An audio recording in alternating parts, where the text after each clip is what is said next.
ശ്രീത് പണിക്കർ, ഇപ്പോൾ യൂത്ത് കോൺഗ്രസിനെ ശുദ്ധീകരിച്ചത് കൊണ്ട് മാത്രം അവിടെ പ്രശ്നം തീരുമോ?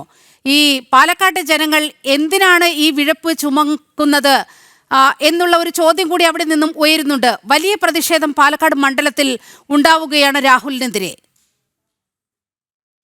തീർച്ചയായിട്ടും അതുകൊണ്ടാണ് ഞാൻ പറഞ്ഞത്, യൂത്ത് കോൺഗ്രസിന് ഒരു ധാർമ്മികതയുടെ പേരിൽ അവരുടെ അധ്യക്ഷ സ്ഥാനത്തിരിക്കുന്ന ആളിനെ മാറ്റി നിർത്താമെങ്കിൽ എന്തുകൊണ്ടാണ് അതേ ധാർമ്മികത ഉപയോഗിച്ചുകൊണ്ട് തെരഞ്ഞെടുക്കപ്പെട്ട ജനപ്രതിനിധി സ്ഥാനത്ത് നിന്ന് മാറ്റാനായിട്ട് ഒരു നടപടി ഇത്രയും വൈകുന്നത് എന്നുള്ളതാണ് ചോദ്യം. ആ ചോദ്യം ചോദിക്കുന്നത് വെറുതെ അദ്ദേഹം രാജിവെക്കണം എന്ന നിലയ്ക്കല്ല. ഒന്നിലധികം സ്ത്രീകൾ അദ്ദേഹത്തിനെതിരെ ഗുരുതരമായിട്ടുള്ള ഒരു ആരോപണം ഉന്നയിച്ചിരിക്കുകയാണ്. അപ്പൊ ഞാൻ ചോദിക്കുന്നത്, സപ്പോസ് കോൺഗ്രസ് അദ്ദേഹത്തിനെ രാജിവെക്കാതെ തന്നെ MLA ആയി തന്നെ തുടരാനായിട്ട് അനുവദിക്കുന്നു എന്ന് കരുതുക. നാളെ വേറൊരു സ്ത്രീ പുതിയൊരു ആരോപണം ഉന്നയിച്ചാൽ കോൺഗ്രസിന്റെ അവസ്ഥ എന്താകും? ഇപ്പൊ കോൺഗ്രസിന് വേണമെങ്കിൽ നിലവിലത്തെ ആരോപണത്തിൽ നിന്ന് സ്വയം ഡിറ്റാച്ച് ചെയ്ത് നിൽക്കാം, കാരണം അത് വ്യക്തിപരമായിട്ടുള്ള ആരോപണമാണ് എന്ന്. എന്നാൽ ആ ആരോപണം പാർട്ടിയുടെ മുന്നിൽ ഉണ്ടായിരിക്കുകയും സംഘടനാ തലത്തിൽ അദ്ദേഹത്തിനെതിരെ ഒരു നടപടിയെടുക്കുകയും ചെയ്തതിന് ശേഷം ആ MLA പദവിയിൽ അദ്ദേഹം തുടരുകയും നാളെ ഒരു ആരോപണവും ഉണ്ടാവുകയും ചെയ്താൽ അതിന്റെ ഒരു എക്സ്റ്റെൻഡഡ് ലയബിലിറ്റി എന്നത് കോൺഗ്രസ് പാർട്ടിക്ക് മേലുണ്ടാകും.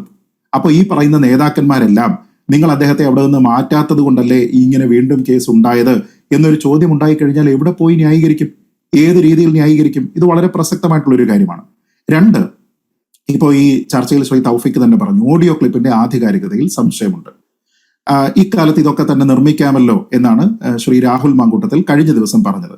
എങ്കിൽ ഞാൻ ചോദിക്കുന്നത്, ആ ഓഡിയോ ക്ലിപ്പ് റിപ്പീറ്റഡ് ആയിട്ട് പ്രചരിപ്പിക്കുന്ന നമ്മുടെ നാട്ടിലെ മാധ്യമങ്ങളെ അടക്കം പ്രതിസ്ഥാനത്ത് നിർത്തിക്കൊണ്ട് തനിക്ക് മാനനഷ്ടം ഉണ്ടാക്കുന്നു എന്ന് പറഞ്ഞുകൊണ്ട് അദ്ദേഹം ഒരു നടപടിക്ക് ശ്രമിക്കുക പോലും ചെയ്യാത്തത് എന്തുകൊണ്ടാണ്? അദ്ദേഹത്തിനെതിരെ നിരവധി ആരോപണങ്ങൾ വരുമ്പോൾ ഒരു കാര്യത്തിലാണ് അദ്ദേഹം പ്രതികരിച്ചിരിക്കുന്നത്. ഒരു ട്രാൻസ് വുമൺ വാക്കാൽ പറഞ്ഞിരിക്കുന്ന ഒരു തെളിവുകൾ മുന്നോട്ട് വെക്കാതെ, ഒരു ചാറ്റിന്റെ സ്ക്രീൻഷോട്ട് പോലും മുന്നോട്ട് വെക്കാതെ വാക്കാൽ പറഞ്ഞിരിക്കുന്ന കാര്യങ്ങളെക്കുറിച്ചാണ് അദ്ദേഹം പ്രതിരോധിക്കുന്നതിന് വേണ്ടി തന്റെ ചാറ്റ് എല്ലാം എടുത്തിട്ട് അത് വായിച്ച് അതിലുള്ള ഓഡിയോ പ്ലേ ചെയ്ത് സ്വയം ന്യായീകരിക്കാൻ പോകുന്നത്. ഞാൻ പറയുന്നത്, അതിനേക്കാൾ കൂടുതൽ ഗുരുതരമെന്ന് നമുക്ക് തോന്നാവുന്ന കാര്യങ്ങൾ പറഞ്ഞിരിക്കുന്നു. ഒരു ഓഡിയോ ക്ലിപ്പ് വന്നിരിക്കുന്നു, അതിനെക്കുറിച്ച് അദ്ദേഹം എന്തുകൊണ്ട് പറയുന്നില്ല? ഇവിടെ കുറേയധികം ചാറ്റുകൾ അദ്ദേഹത്തിൻ്റെതായിട്ട് പുറത്തു വരുന്നു. അപ്പൊ ഈ പറയുന്ന ഒരു വ്യക്തിയോടുള്ള ചാറ്റ് മാത്രം പറയുകയും മറ്റുള്ള ചാറ്റുകളെ കുറിച്ച് അദ്ദേഹം പ്രതികരിക്കാതിരിക്കുകയും ചെയ്യുന്നത് എന്തുകൊണ്ടാണ്?